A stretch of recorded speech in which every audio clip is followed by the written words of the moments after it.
အားလုံးပဲမြင်လာပါ natural handmade soap မြန်မာ page ကနေပြီးတော့ပြန်လဲကြိုဆိုလိုက်ပါတယ်အခုဗီဒီယိုမှာတော့ကျွန်မကလေအိမ်မှာပကံဆေးဆက်ပြာကိုကိုယ်တိုင်လုပ်လေးရှိတာဖြစ်တဲ့အတွက်ကြောင့်မို့အခုဗီဒီယိုမှာကျွန်မအိမ်မှာအလွယ်တကူပကံဆေးဆက်ပြာကိုတဘာဝနေနဲ့ဘယ်လိုလုပ်မလဲဆိုတာကိုပြောပြပါမယ်ဒီပကံဆေးဆက်ပြာကကျွန်မတို့သုံးပြတဲ့အခါမှာဆက်ပြာကလက်ကိုလာကြိုက်တာတွေဒါတွေမဖြစ်စေဘူးပေါ့နော်ဆိုတော့ကျွန်မဒီမှာအသုံးပြုမဲ့ဖြစ်စီကတော့ရှောင်းနူတီးပါမယ်ပြီးတော့မကြီးမဲ့ပါမယ်နောက်တစ်ခုကျတော့ပေါင်းခန့်ရည်ပါပေါင်းခန့်ရည်ထည့်သုံးရတဲ့အကြောင်းရင်းကျတော့သူ့ကိုကျမတို့ဒီပကံဆေးဆက်ပြကိုပို့ပြီးတော့တာရှည်ခံဖို့အတွက်လည်းသူကကူညီပေးတဲ့အတွက်ကြောင့်မလို့ပါပြီးတော့ကျမအညီနဲ့တွေကိုဖယ်ရှားပေးနိုင်တဲ့ဒီလက်ဖက်6ကိုလည်းအနည်းငယ်ထည့်ပါမယ်ဒီရှောင်းနူတီးနဲ့ဒီမကြီးမဲကသူကပိုးမွားတွေကိုတည်စေနိုင်မှာဖြစ်ပြီးတော့ဒီလက်ဖက်6ကတော့ကျမတို့အညီနဲ့တွေကိုဖယ်ရှားပေးမှာဖြစ်ပါတယ်ဆိုတော့ကျမတို့ဒီဓာတ်တွေအားလုံးကိုပြုတ်မယ်နော်အဲဆိုတော့ကျမပေါင်းခန့်ရည်ကိုဒီထဲကိုထည့်ပါမယ်အချိုးကိုဗီဒီယိုရဲ့ပထမပိုင်းမှာပြထားတဲ့အတိုင်းပဲအသုံးပြုသွားမှာဖြစ်ပါတယ်ဒါကိုကျေအောင်ထည့်ပါမယ်ဗီဒီယိုကတိတ်ပြီးတော့မလာလို့ရှိရင်လည်း sorry เนาะကျမအိမ်ကမိဖို့ချောင်းကနေပြီးတော့တခါလေးချက်ထားဆိုတော့အဲ့ဒီကနေပြီးတော့ဗီဒီယိုတစ်ခါလေးရိုက်ပြတာဖြစ်ပါတယ်အိမ်သုံးအတွက်ဆိုတော့ကျမလက်အိမ်မထည့်တော့ပါဘူးပြီးသွားရင်တော့ကျမတို့မကြီးမဲ့ထည့်လိုက်ပါမယ်နောက်ပြီးသွားရင်ကျမတို့ဒီမှာ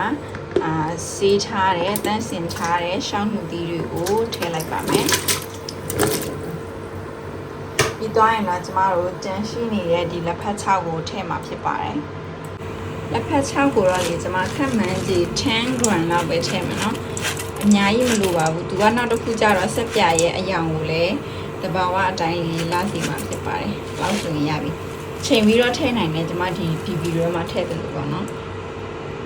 โอเคဒါကိုကျမတို့စူလာတဲ့အထိပြုတ်ထားပေးရမှာဖြစ်ပါတယ်မိနစ်20နာရီဝက်လောက်ပေါ့နော်ပြီးသွားရင်တော့ကျမတို့ဒီကပြုတ်လာတဲ့ရတဲ့အပြုတ်ရည်ကိုကျမတို့ပကံဆေးဆက်ပြရည်သွားလုပ်ပြမှာဖြစ်ပါတယ်โอเคအခုဆိုရင်မိနစ်20ခန်းလောက်ကြာတဲ့အခါမှာကျမတို့ဒီလိုပုံစံလေးကိုရလာမှာဖြစ်ပါတယ်အရင်နူးစရာလည်းမလိုဘူးเนาะအဲ့ဒါကိုကျမတို့ကဒီအခုပြုတ်ထားတဲ့အရည်ကိုအေးသွားတဲ့အထိထားရပြီးရမှာဖြစ်ပါတယ်ဒါဆိုရင်ကျမမီးပိတ်လိုက်တော့ပါမယ်โอเคအခုဆိုရင်ကျမအေးခံထားတဲ့ဒီအပြုတ်ရည်တွေကိုအရည်နဲ့ဒီအဖက်တွေနဲ့ကိုခွဲလိုက်ပါပြီကျမဆိုရင်ကျမရရှိလာတဲ့အရည်တွေပါဒီရည်ကိုကျမတို့ပကံဆေးဆက်ပြသွားလောက်ပါမယ်ဒါကိုကြတော့ကျမတို့မသုံးတော့ဘူးเนาะတချို့အပင်ဆိုင်တဲ့သူတွေဆိုရင်ဒီခုပြုတ်လောက်လိုက်တဲ့အဖက်တွေကိုကျမတို့အပင်မှာအေးသွားတဲ့အခါကျတော့အပင်ရဲ့အောက်ခြေမှာမြေဩဇာအဖြစ်ပြန်ပြီးတော့အသုံးပြုနိုင်ပါတယ်ကျမကအခုဘန်ကောက်မှာနေတော့အပင်မရှိဘူးဒါဆိုတော့ဒါကိုမသုံးဖြစ်ဘူးနော်ဒါကိုပြစ်မယ်ပြီးသွားတော့ဒီအရည်ကိုကျမတို့ကပကံဆေးဆက်ပြရည်ပြန်လုပ်မှာဖြစ်ပါတယ်အဲ့ဒါပြီးသွားရင်တော့ကျမကဒီမှာဒီနေ့8025ကိုအမြုပ်အတွက်ပြန်ပြီးတော့အသုံးပြုမှာဖြစ်ပါတယ်8025ကတော့ကျမတို့ပကံဆေးဆက်ပြမှာအမြုပ်ထွက်ဖို့ရယ်ပြီးသွားတော့တန့်ရှင်းဖို့အတွက်ပေါ့နော်ဒီအညစ်အကြေးတွေကိုဖယ်ရှားတဲ့အခါမှာတန့်ရှင်းဖို့အတွက်သူ့ကိုပြန်သုံးမှာဖြစ်ပါတယ်အကယ်၍ပုံမှန်ဆိုရင်တော့ကျမကပကံဆေးဆက်ပြမှာ8025မသုံးဘဲနဲ့ M80 ကိုထည့်သုံးလို့ရှိပါတယ်ဒါပေမဲ့ကျမစီမှာM80 ကုန်နေတော့ဒီ8025ကိုပဲထည့်သုံးမှာเนาะအကယ်၍ M80 ရှိတဲ့သူဆိုရင် M80 သုံးပါကျမကမရှိသေးတာဖြစ်တဲ့အတွက်ကြောင့်ကုန်နေလို့ကျမက8025ကိုပဲထည့်ပြီးတော့သုံးပါမယ်နောက်တစ်မျိုးအနေနဲ့ကျမတို့ဒီအသုံးပြုလိုက်တဲ့ဆက်ပြကပြန်ပြီးတော့ပြည့်စီဖို့အတွက် NaCl စားကိုထည့်ပါမယ်အချိုးကိုကျမတို့ဗီဒီယိုရဲ့ပထမပိုင်းမှာပြထားတဲ့အတိုင်းပဲထည့်ပါမယ်ဒီမှာကတော့အပြုတ်ရည်ပါဆိုတော့အပြုတ်ရည်ရဲ့လိုအပ်တဲ့ပစ္စည်းတွေကတော့ကျမတို့ခုနကပြုတ်လိုက်တဲ့ရှောင်းနူတီတို့မကြီးတို့နောက်ပြီးတော့လက်ဖက်တို့ပါတဲ့အပြုတ်ရည်ရဲ့ပြီးသွားတော့8025ရဲ့8025ရဲ့ဒါမှမဟုတ်8025မဟုတ်လို့ရှိရင်ကျမတို့က N80 ကိုထည့်နိုင်ပါတယ် ပြီးသွားရင်တော့ NAC ကိုစားပါဒါကကျမတို့ဟင်းနေချက်တဲ့အခါသုံးတဲ့စားမဟုတ်ဘူးเนาะဆက်ပြလုပ်တဲ့အခါမှာဒီဆက်ပြတဲ့ထဲတဲ့သက်စားတစ်ခုရှိပါတယ်ပြီးတော့ဒီနေရာမှာကျမတို့ပကံစည်းဆက်ပြကိုပို့ပြီးတော့တာရှိခန့်ချင်တယ်ဆိုရင်တာရှိခန့်စည်းရေထဲမှာပျော်ဝင်နိုင်တဲ့တာရှိခန့်စည်းပေါ့เนาะအဲ့ဒါကိုထည့်သုံးနိုင်ပါတယ်ဒါပေမဲ့ကျမကအိမ်သုံးတက်ပဲဆိုတော့ကိစ္စမရှိဘူးကျမမထည့်တော့ပါဘူးဆိုတော့ကျမတို့ဒါကိုဖြော်ပါမယ်โอเคဒါဆိုရင်ကျမတို့8025 kg ထည့်ပါမယ်အကယ်၍8025မဟုတ်ဘဲနဲ့ N90 သုံးမယ်ဆိုရင်ကျမထင်တာ900 gram လောက်ဆိုရင်လည်းလုံလောက်ပါတယ်ဘာကြောင့်လဲဆိုတော့8025က N90 ထက်သူကပို့ပြီးတော့ကျဲတဲ့အရည်တစ်မျိုးဖြစ်တဲ့အတွက်ကြောင့်မလို့ပါကျမတို့ဒါကို1 kg ထည့်ပါမယ်အပြုတ်ရည်ကတော့2လီတာခွဲလောက်ပြန်ရပါတယ်အဲ့ဒါကိုကျမတို့ကဒီ8025 kg နဲ့သူ့ကိုရောလိုက်ပါမယ်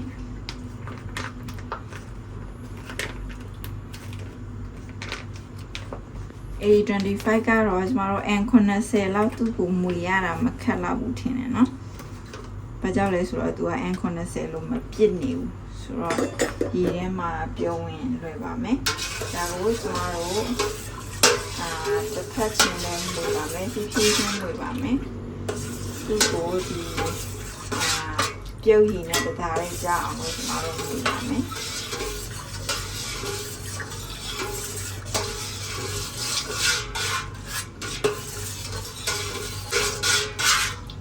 အဲ့ဆိုရင်5 မိနစ်ခန့်လောက်မွေးလိုက်မယ်နော်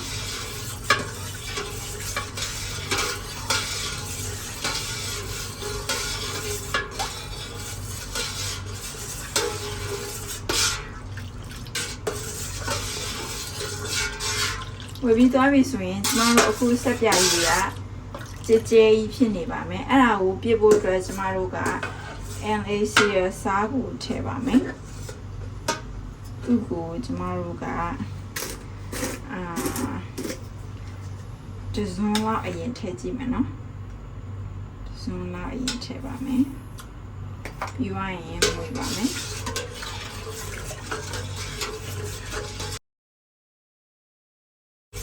သူကတော့ကျမတို့ SLS fee ပေါ့နော်အမြုပ်ထားစေတဲ့ဓာတ်တစ်မျိုးကိုကျမချက်ပြီးတော့မထည့်တော့ဘူးအဲ့ဒါကလေတချို့မတည့်တဲ့သူဆိုလို့ရှိရင်လက်တွေကိုပြန်ကိုက်တာတွေဖြစ်တယ်လို့ပါ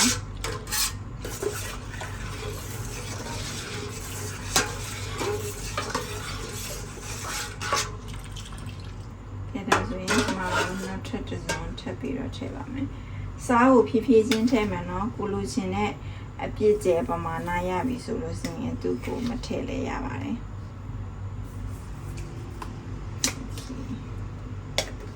ကျမအခု3စုံလောက်ထည့်လိုက်ပါပြီ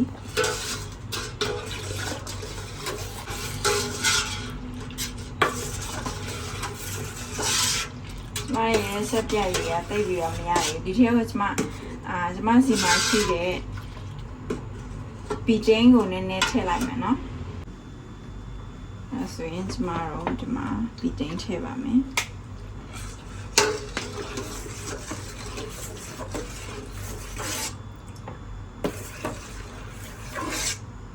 ဆိုရင်ဒီမှာကျမပီတင်းနည်းနည်းလောင်းထည့်လိုက်တာနဲ့ပီတင်းကတော့900 gram လောက်ရှိမယ်နော်အဲ့ဒါကိုကျမထည့်လိုက်တာနဲ့ဆက်ပြကပြစ်လာပါပြီအဲ့ဒါကိုကျမတို့ဆက်ပြီးတော့လုပ်ပါမယ်အနံ့ထက်ထဲစရာမလိုတော့ဘူးเนาะဘာကြောင့်လဲဆိုတော့လေ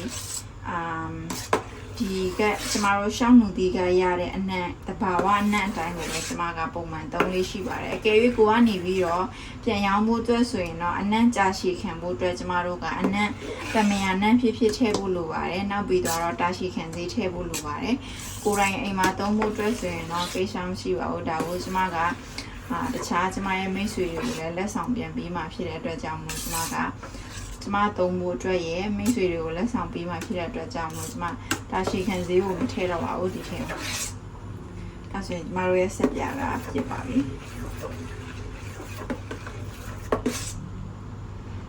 လောက်ပကံစေးဆက်ပြာကလေကျမတို့ဒီ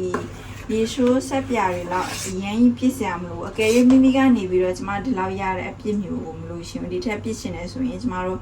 NaCO စားကိုအနည်းငယ်ထပ်ထည့်နိုင်ပါတယ်ကျမကတော့ဒီလောက်အနေထားကိုကျမတို့ကအဆင်ပြေပြီးဆိုတော့မထည့်တော့ပါဘူးအဲ့ဒါကိုကျမတို့9မိနစ်လောက်မှွေပြီးသွားရင်တော့သူအမြုပ်တွေပျောက်သွားအောင်လို့ကျမတို့ကဒါကိုတညဒီတိုင်းပဲထားပြီးတော့နောက်နေ့မှာ